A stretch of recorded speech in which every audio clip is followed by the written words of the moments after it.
Wonderful, thank you. So, hi everybody. Thank you for coming today. I know your time's precious. You're busy doing the fantastic work you do. So, my name's Kerri. I'm a funding officer for the National Lottery Community Fund. I work in the Greater Manchester team, and the patches I cover are Stockport and Tameside. So, Catherine, who's listed on here, she's my colleague.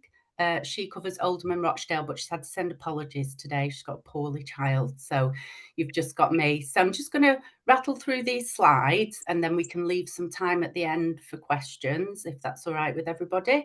You can post your questions in the chat ready for the end, or you can just write them down and we'll go round people with questions then. Fantastic. So what we're going to try and cover today, I'm just going to stick my hand up. It's not because I need the loo, it's so Saman can move the slides on.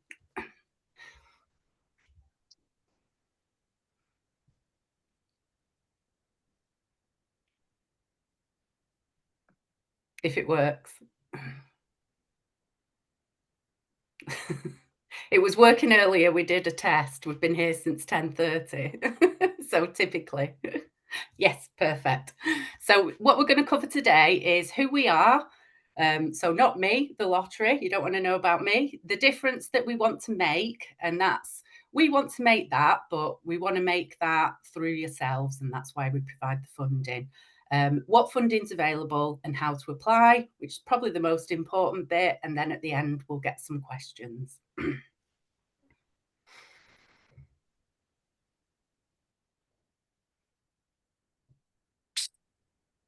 Perfect. So the National Lottery Community Fund, who we are. So the money that we distribute comes from the sale of lotto tickets. So although we don't promote gambling, if anyone buys a lotto ticket, around 23% of that goes towards good causes. So we're the main distributor of that money. We get 40% of that money. Other distributors are the Arts Council, the Heritage Fund, and Sport England. So we all sit under that one umbrella. We contribute around £30 million to good causes every week. And although these figures are huge, we know it's not enough money to go around everybody. There's a great need out there and there's some fantastic work being done. In the Northwest, we have around 1,860 live grants, totaling about £320 million at the minute. So from those big figures, we've got a bit of a snapshot of what's happening in Rochdale, Oldham and Tameside. So since 2020 in Oldham, we've awarded 295 grants, totaling 9.6 million. Of those, 204 were awards for all, which I'll talk about today, and 31 were reaching communities, which I'll also cover today as well. Rochdale, there's 229 grants, 2 million. And then Tameside, 198 grants with 6.5 million. So that's just a snapshot of the fantastic work that we support in those local areas. There's slight differences in that, but again, the needs are different in each local area that we fund. So in 2023, we launched our new strategy called It Starts with Community. We're already the National Lottery Community Fund, but we wanted to do a deeper dive into how we support communities and really focus in on that community element of the work that we do. It outlines our ambitions for funding in England up until 2030. So what we talk about today, you've got plenty of time to apply or get ready to apply or put that into your fundraising strategies for the future. So we've got new priorities and new missions under reaching communities, which I'll talk about. Awards for All's not yet transitioned over to the new strategy, but you do need to keep an eye on that, and I'll talk a little bit about that. We've also outlined 4 specific community missions where we want to support good causes, and I'll talk in depth about those later on. So funding that we've got available, I'll talk today about our main programmes. So that's the National Lottery Awards for All, and that's for grants between 300,000 and 20,000. And then Reaching Communities, that's for grants above 20,000 and £1. very specific with that one. All applications should go through the website unless you've got any specific communication or accessibility requirements. And again, you've got local funding officers, Action Together. So if you need any support with that, you can reach out to us or via Action Together if you've got a good relationship there, and we can support you with that. We did launch a new website last weekend, and it's been built around accessibility. So we're hoping that that makes it much easier for people to apply for the grants. We don't want to make it difficult. We do have to do checks and assessments, but we don't want to make it difficult to access the funds to do the work that you do. So who can apply for funding? So again, if you go to the website, there's a full eligibility criteria on there. But in a nutshell, you need to be a registered charity or a constituted voluntary or community group organisation, a not-for-profit company or community interest company. And we do fund statutory bodies such as local authorities, councils or schools, as long as the project's community-based and not a statutory obligation. We don't fund that. We can't accept applications, from individuals or sole traders. We support communities, not people.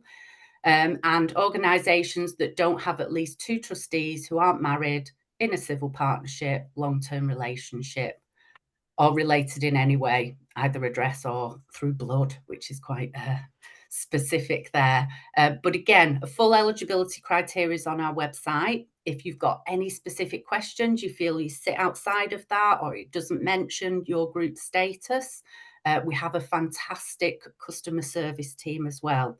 So you can contact them. I use them sometimes for questions around the technical elements. So do feel free to contact them with a specific question if you've got one there. Okay. So what can you spend the money on? This is quite broad. We can cover organisation running costs, equipment or materials, one-off events, staff costs, training costs, which is so important to upskill your staff. We can cover transport costs because we know beneficiaries quite often can't afford that, so that's absolutely fine. We can cover utilities. It's a huge expense for organisation rent and utilities, and we will cover that for you. And volunteer expenses, we don't want people out of pocket, so we're happy to cover those costs.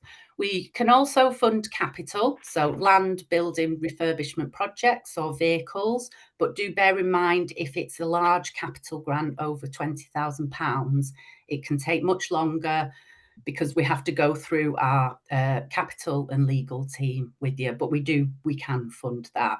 We're not a capital funder specifically, but we do understand that sometimes groups need that capital funding in order to do the work that they do.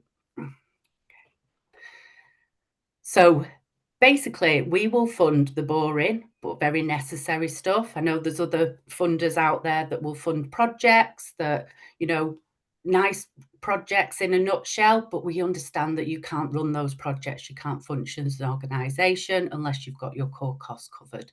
So again, if it's a project, great. If it's your core costs, that's also great with us.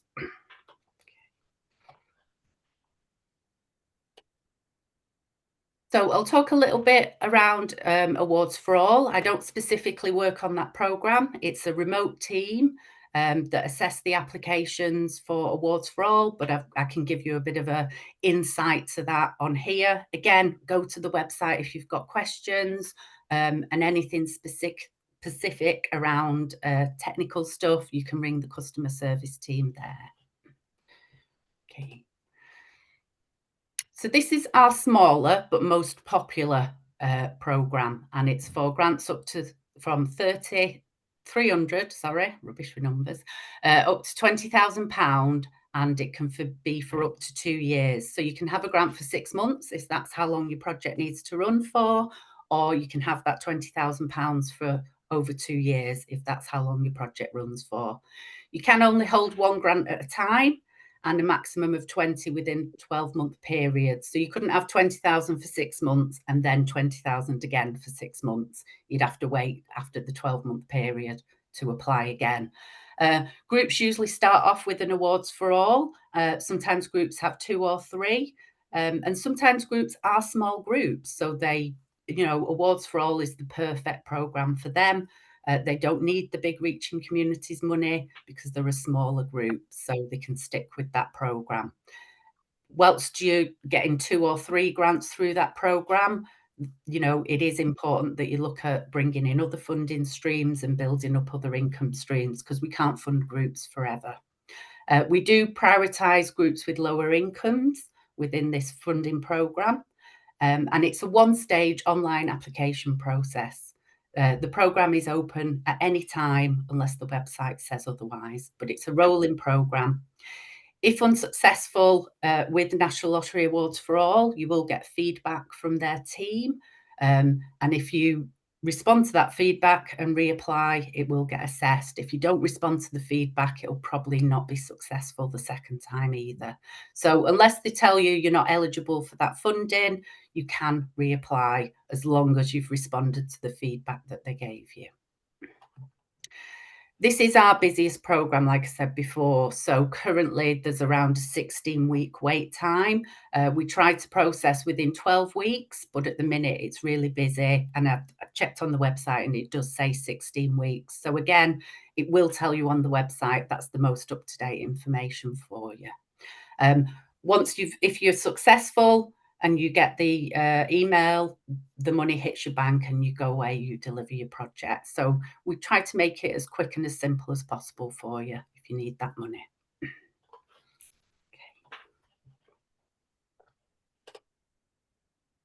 So the priorities for National Lottery Awards for All, and we have priorities, and we outline these quite specifically. So if you don't meet these priorities, then you probably wouldn't be successful in our funding. So it's important to have a look at these. We don't want to waste your valuable time applying if you can't meet any of these priorities. So these are the old priorities. Again, if you are thinking of applying to Awards for All, do keep an eye on the website, because we will probably change these priorities to the new ones at some point in the near future. But currently, they are about bringing people together to build strong relationships in and across communities. So that might be a specific target beneficiary group, or it might be about across different communities, bringing people together. It's improving the places and spaces that matter to communities. So again, you might want to improve a place and space, but you need to tell us why that place and space matters to the community. So have you done a consultation, phone calls, survey? How are the community involved in this project and deciding what's important to them? It's helping more people to reach their potential by supporting them at the earliest possible stage. So we might call that early interventions. So not about supporting people in crisis. We don't necessarily fund food banks unless there's some kind of wraparound support within that. And that's about early interventions. So it's not about funding crisis, it's about funding things that have a long-term impact on people and prevent them going into crisis. And supporting people, communities and organisations facing more demands and challenges because of the cost of living crisis. So again, that was a while back, but actually things like the pandemic and the cost of living crisis, they have longer term impacts on communities that are already in need. So we do recognise that.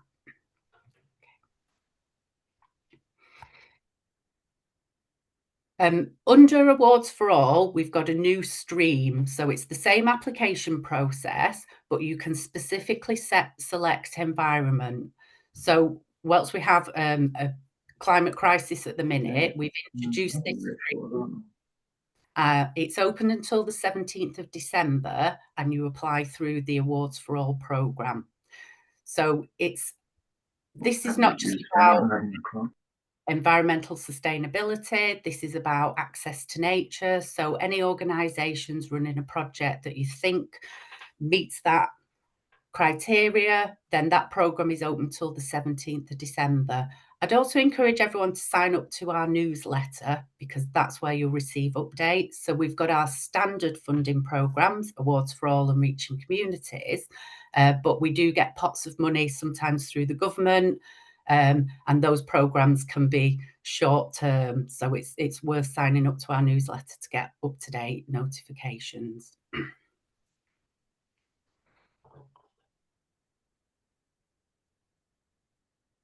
So onto the Reaching Communities programme. So this is for grants over £20,000.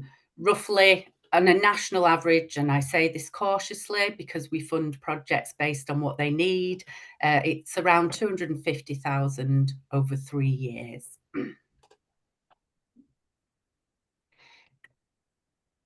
Bear in mind, projects can run up to 5 years. We can fund up to 500,000 and beyond that, if that's proportionate to what the project needs or the organisation needs. So think about not coming in for the right amount for us, coming in for the right amount for yourself and being able to explain why you need that money and why you need that money over that period of time. So whilst I give you an average, that is just a national average of the grant awards, around 250, 300 over 3 years. But we can fund for longer and we can fund for more money, but you have to tell us why that's right for you. So this one is a longer process because it's more money. It's not our money we distribute, it's public funds through the sale of lotto tickets. So we have to do quite in-depth assessments on this just to have a good audit trail of where we've distributed that. So this is a two-stage application process. Again, applications are online. There are other formats available for accessibility needs. And again, you've got local funding officers and you've got Action Together. We've got events like this. We do one-to-one clinics as well. So you can do a bit of work beforehand to get you ready for that application. So again, just reiterating that any requests that come in should be proportionate to your income and experience. So for example, a brand new group with a £500,000 annual income that's coming in for 500,000 over 5 years, unless there's a really good reason for that, it's highly unlikely that we would fund that. So any evidence of success in the past is important, and make sure it's proportionate to your income.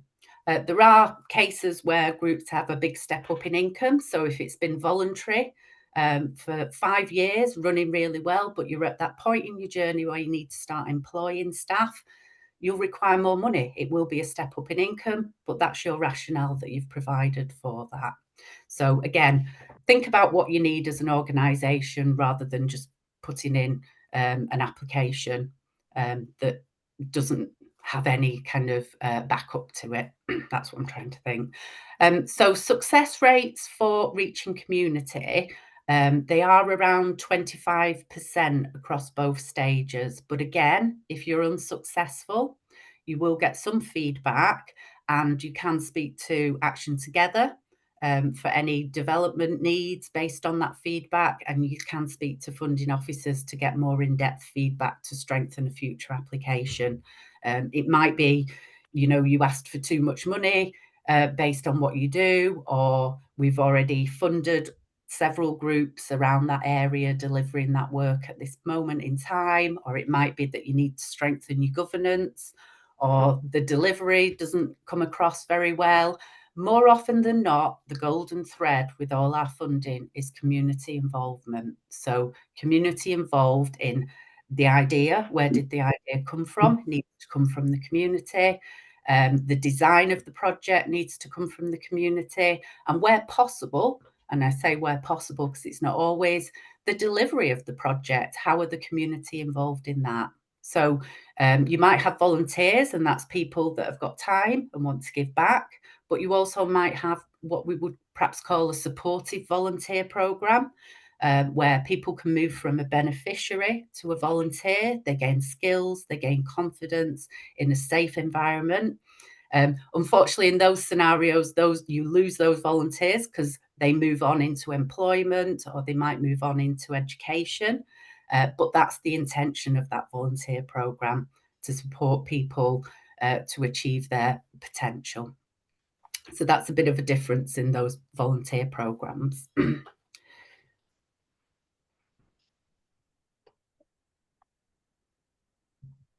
Okay, so the priorities that we've set out under Reaching Communities, and these are our new priorities. Again, we will be transferring awards for all priorities under the new ones soon. So keep an eye on that if you're interested in Awards for All.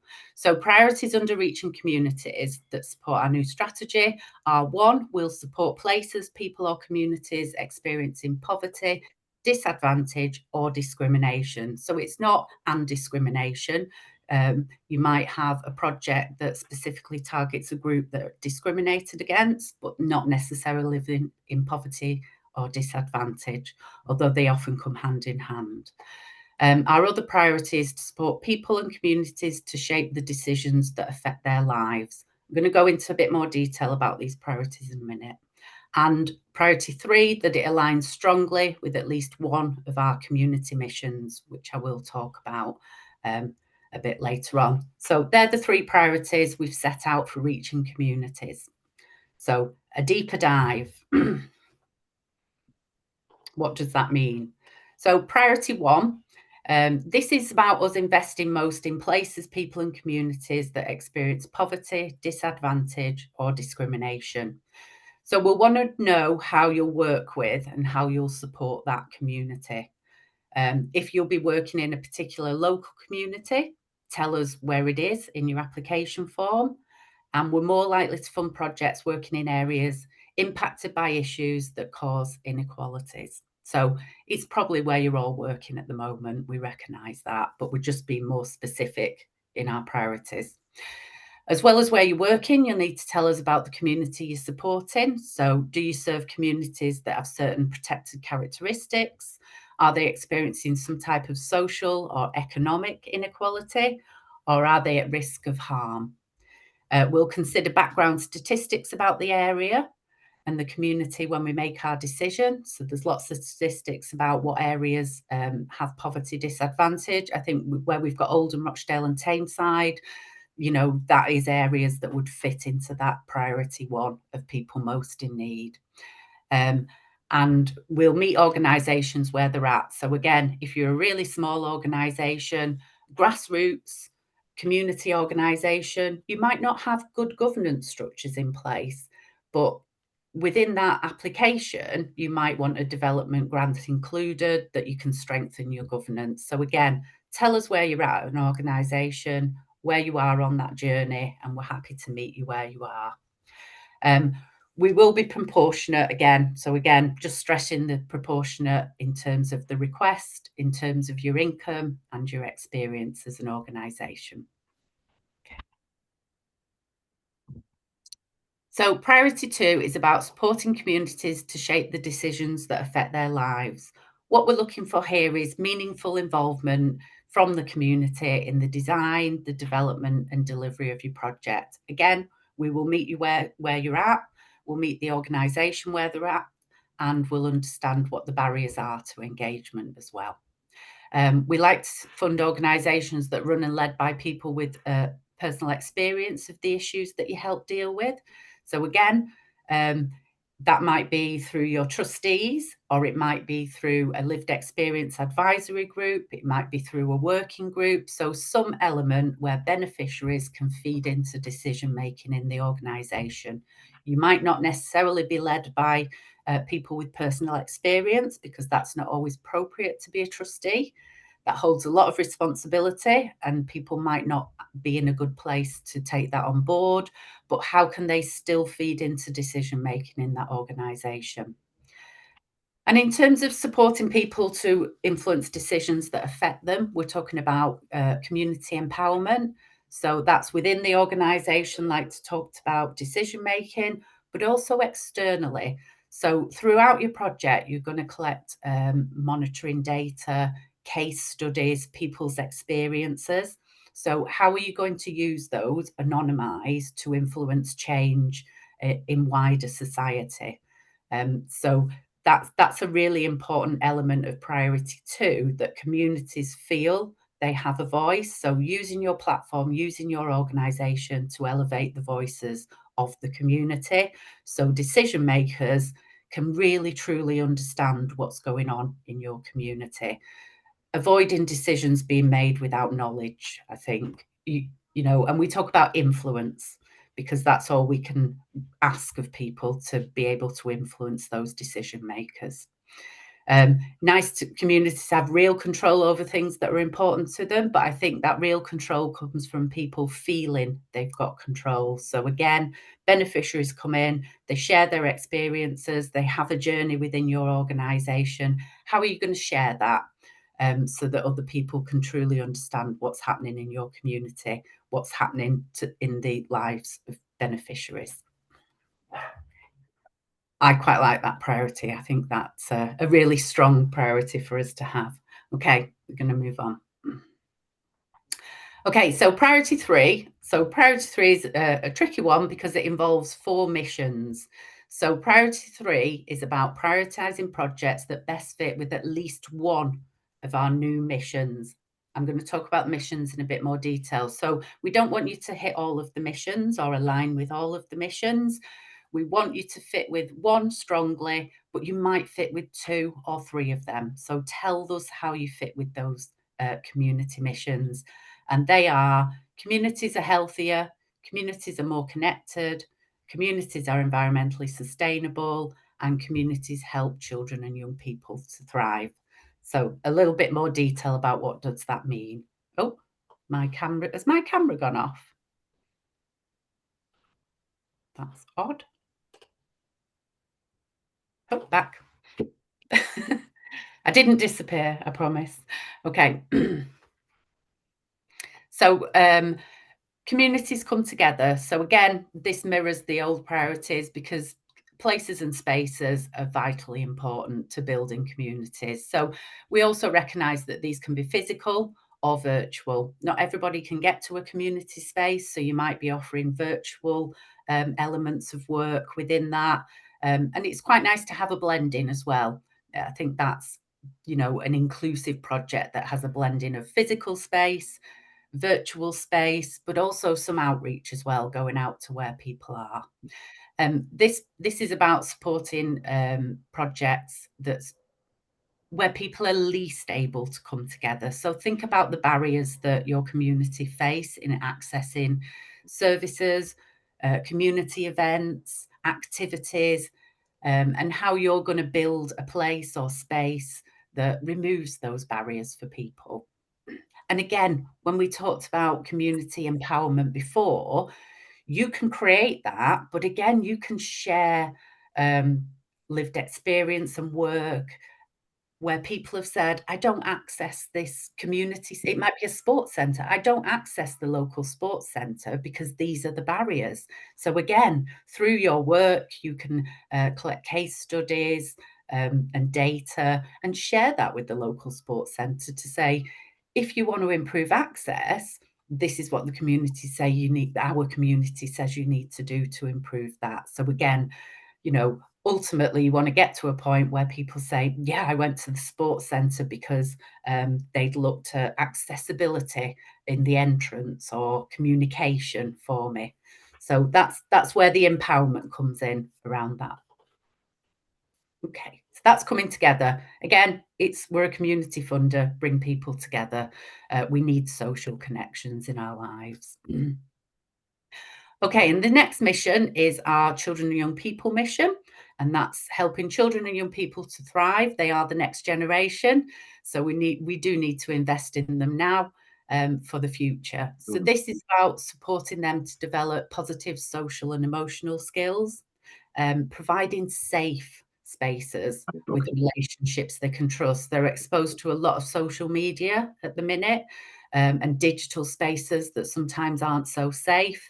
So again, having a safe physical space for them to come to. We used to have lots of youth clubs. We no longer do. So again, this is a priority. Young people are quite isolated, sat at home, and without youth clubs and safe spaces, they've got nowhere to go. Again, involving them and their families, because they're children and young people, you'll have to have an element of family involvement, involving them in the decisions that affect their lives. So again, as adults, we shouldn't be saying, we're going to deliver this because we think it's good for young people. We should be saying, okay, young people, what do you want? What does this project look like for you? What are your needs at the minute? How are you feeling? And how do you want to feel in the future? So they're going to have some really great ideas if I know young people. And again, this will help prevent issues before they happen. If we don't create these spaces now, young people, I don't know what the future will be for them. So again, a really preventative element around children and young people projects. Okay. So this is our Be Healthier mission, and this is supporting people most affected by health inequalities. So it's about tackling health inequalities amongst people living in poverty, disadvantage or discrimination, because we know they're dying younger and spend more of their time in ill health. So again, we've brought this mission in to help tackle that. Um, we also want to support projects that, again, like I said, help people to influence the health system. So it's not about people come in, they need to attend a GP appointment, so staff will take them. That's not a long-term solution. Take them for now, but also how do you influence change in the health system? So what are the barriers preventing those people accessing the health system? So whilst you're taking them, you are listening to them, you're collecting that data, those case studies, those stories, those needs of those people, and you want to share them with decision makers in health or through the local authority. Also, share it with the wider public. We've got social media, it's about using digital for good. So, sharing those stories through gosh, I want to say TikTok, but it's Facebook mostly. There's so many of them. So whatever platforms you use, share those stories, educate the wider public, and also where you have opportunities, educate the systems as well. Um, there can be really simple solutions to remove barriers to access, but unless we push for them, they're not going to happen. So again, a really preventative element around this one as well. Okay. This is our environment mission. We have a you know climate emergency. We have a nature emergency. So this has got two elements to it. So it's about responding to both emergencies. The first one about the impacts of climate change and our failure to get climate emissions under control. And the other element of this one is about nature. So it's biodiversity loss and the state of our ecosystems at the minute. We all know, well, many of us know the benefits of access to nature. So it's about protecting natural spaces and then supporting people to access those natural spaces. Because if we don't, there's a real push for regeneration and building. And we want to protect those natural spaces within that because we recognize the benefits to the climate, but also the benefits to people to have that access as well is huge. So yeah, so it's about taking part in activities to make a positive environmental impact, and then helping communities to have access to quality nature. And there's some great environment projects out there at the minute. Even a small space like a window box or anything like that can have huge benefits. Okay, we've got other programs launching. So again, like I said, sign up to our newsletter. They're all in line with our new strategy. Have a read of that. We launched that 2023. It runs to 2030. Look at that when you're writing your own strategies and looking at your own future plans. And we might be the funder for you. But again, just to reiterate, look at what our priorities are, see if you fit those priorities. We don't want to waste your time applying to us if we're not the right funder for you. Okay, and I think we've got next slide is just contact details on here, but you'll get copies of the slides, so you've got those.